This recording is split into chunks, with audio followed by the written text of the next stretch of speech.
A lot of people, especially the Brexiteers, love to forget or just completely ignore the reasons why Britain joined at the time what was the beginning of the EU in the first place. We joined it because British businesses were absolutely failing under the very system that people like Boris Johnson and all these other Brexiteers want us to return to. It didn't work. Remember, after the period of decolonization, Britain had never shifted its economic focus away from being almost dependent on extracting income and resources from its colonies. And not only that, remember, its colonies couldn't exactly go and say, well, we'll buy from our closest neighbor as well. They were forced to buy British, British exports. They had no other choice because they were a colony. That is how our economy was pretty much worked. It didn't adapt to life post this in post imperial age. But again, all these Brexiteers have this fantasy idea of this golden age of Britain that never really actually truly existed and could never establish the institutions of, well, basically colonialism that were truly there in the first place. As we've talked about this numerous and numerous times, the idea of Brexit and looking for Brexit benefits is nothing but a reality sold to you by people who all they really want to do is just deregulate the economy, as we've discussed before. Workers' rights, environmental standards, industrial standards, anything to save, a couple of million quid, essentially. So let's get into this article today, because again, it explains exactly where we were before we joined the EU, and unfortunately, once again, where we will be heading. So before we do that, please do remember to hit that like, share, and subscribe button. And of course, down below there is of course, there's my Patreon link. And of course, there's the one-off donation link called Buy Me Coffee, where you can also buy me coffee. And also the YouTube memberships are open down below as well. So let's get into this then. This comes from the New European with the title of The Sick Man of Europe is Back. After so many years of anti-EU rhetoric from UKIP, the Conservative Party, and the media, followed by 6 years of relentless debate about Brexit, both before and after the referendum, it is sometimes hard to remember why the UK joined the EU in the first place. The answer is simple. It was the sick man of Europe and had missed the bus and was falling behind its competitors. Britain's productivity was declining relative to the main countries of what was then called the European Economic Community, or the EEC. And its attempt to try and set up its own economic rival, the European Free Trade Area, had failed miserably. The UK's relationship with the nascent EU was troubled. To put it mildly, it refused to join the first glimmerings of this cooperation, the European Coal and Steel Community, on the ground that, quote, the Durham miners won't wear it. Then it only sent an observer to the negotiations that led to the Treaty of Rome in 1957. It was arrogant, and it was contempt for a project that was convinced that it would soon fail and just fade away.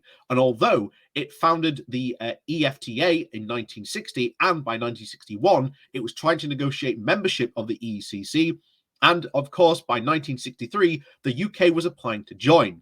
This was not exactly a vote of confidence in its own rival trading bloc. The fact is that it was almost evident immediately that the UK had made a terrible mistake by not joining at the start. To be fair, the odds had been against it. The French were against it joining, and of course the new organisation started off as a way for German industry to be allowed to grow after the war.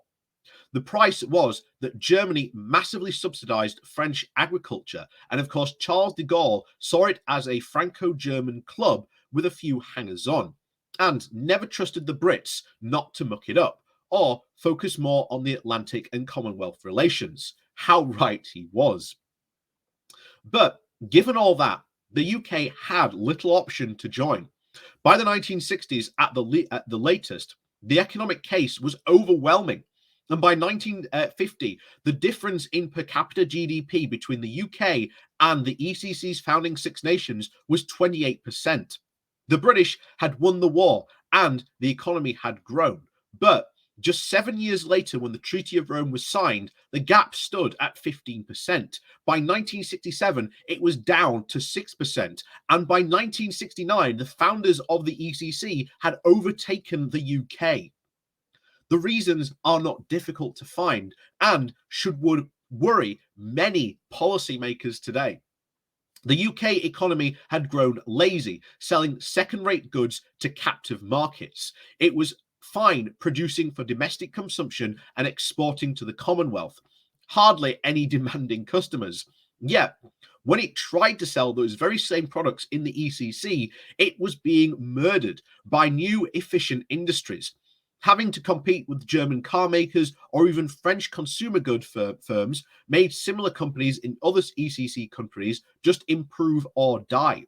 The UK was missing out on all that competitive drive and it was suffering as a result.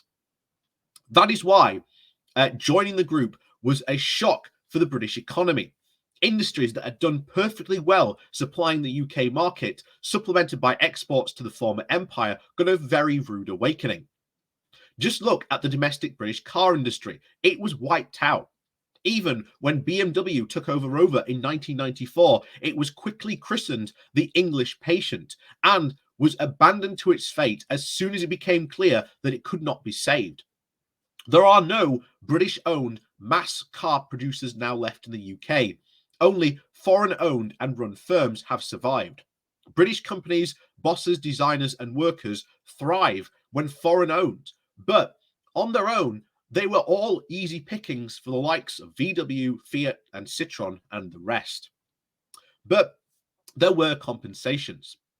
The relative decline of the UK vis-a-vis the EU stopped almost the second it joined. More competition and access to a huge market count. Then, of course, under Margaret Thatcher, the UK had huge influence on the future direction of the EU. It led the blocs move away from a frankly ridiculous amount of spending on agriculture towards the real benefits of such an economic grouping, the single market. There is even a debate about whether membership of the EU was more important to the UK than those far more famous Thatcherite reformers, or even whether it made them possible. It was Thatcher's own appointment to the European Commission and Lord Cockfield who led the charge to create a proper single market. In fact, he helped to create the largest market in the world. The barriers to trade were reduced, coordination and standards and regulations were enhanced, subsidies cut, national champions were forced to compete, and of course, all leading to an increasingly level playing field. The airline industry is a perfect example. European airspace was forced open, competition encouraged, new entrants to the sector thrived, new routes multiplied and fares fell, and standards improved. Ryanair and EasyJet became huge airlines, a previously impossible achievement. As part of these changes that created the single market, the EU became a standard superpower. If you wanted to do business in the EU, you had to meet these common standards. There had even become the gold standard of so to speak, to allow the EU to become the rule maker and not a rule taker, something that the UK is going to discover very much to its cost. But there was also a member. While it was also a member, this gave the UK a huge advantage. As one of the most free market economies in Europe, with a very flexible labour market and an excellent legal system and a massive advantage of speaking English, all of that was still within the single market, meaning it attracted more and more inward investment. This in turn was a huge boost to productivity for the simple reason that foreign firms wanted to make and sell their products in the EU. They set up shop in the UK and they sent their brightest and best to the UK to do business. They invested vast amounts in the latest technology and managed to train their workers far better than even homegrown firms. They also demanded that their suppliers did the same. The knock-on effects have been felt far and wide in the UK. Our productivity levels are still very lamentable when compared with France and Germany and the US, between about 20 and 30% lower. But they would be far, far worse without all that inward investment. All of this, of course, has been abandoned with Brexit. The factors that helped to improve the UK's growth rate, productivity, attractiveness are now slipping away. Not totally. We still speak English and have a good, if struggling, very legal system, brilliant universities, and of course, a free market economy. But the trade, growth, and inward investment figures will not lie. Nor is it possible to ignore the fact that Brexit supporters seem to harken back to the 1950s all the time. They dream of trade deals and even closer ties with the Commonwealth as some time of substitute for EU membership. The very economic policy that was known to be failing miserably by the 1950s has now been pushed forward to the front and centre once again. And we seem to be pining for a period where we were in relative decline. And not only that, we are now actively recreating the very circumstances that led to that decline. So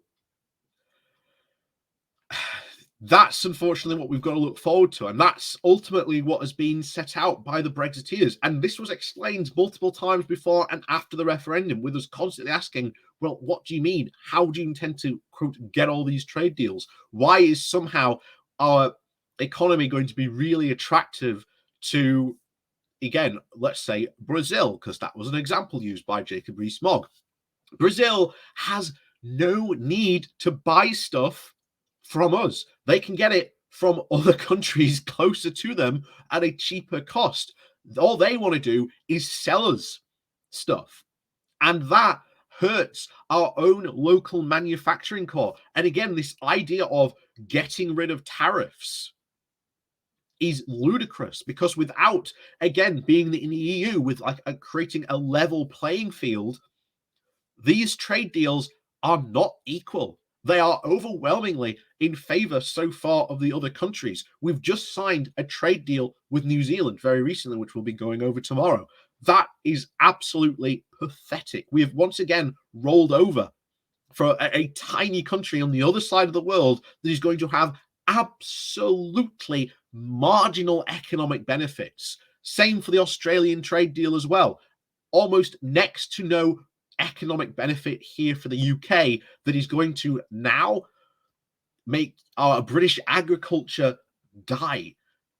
That is the future. And unfortunately, we are back in the same situation. And one of the bizarre good things about all this is that Brexit has to die on its feet. And it has to. Because otherwise, if there was like a big triumph and a reversal, then the Brexiteers would forever say, and always, once again, keep on pushing for Brexit again and again, that, oh, you didn't do Brexit properly. And don't get me wrong, after this, after all this happens and Brexit still fails, there will still be Brexiteers saying, oh, you weren't Brexiting properly. Remember, the original referendum push by the Leave campaign was that we would leave the EU politically, but stay in the single market and customs union. That was what they were saying a vote for Leave was. But that hasn't happened. Instead, we have become trapped by the Brextremists pushing ever and ever more for a more, what they call a true Brexit. But of course, there's no such thing. And of course, the more they push for it, the more it fails, the more damage they do to our economy.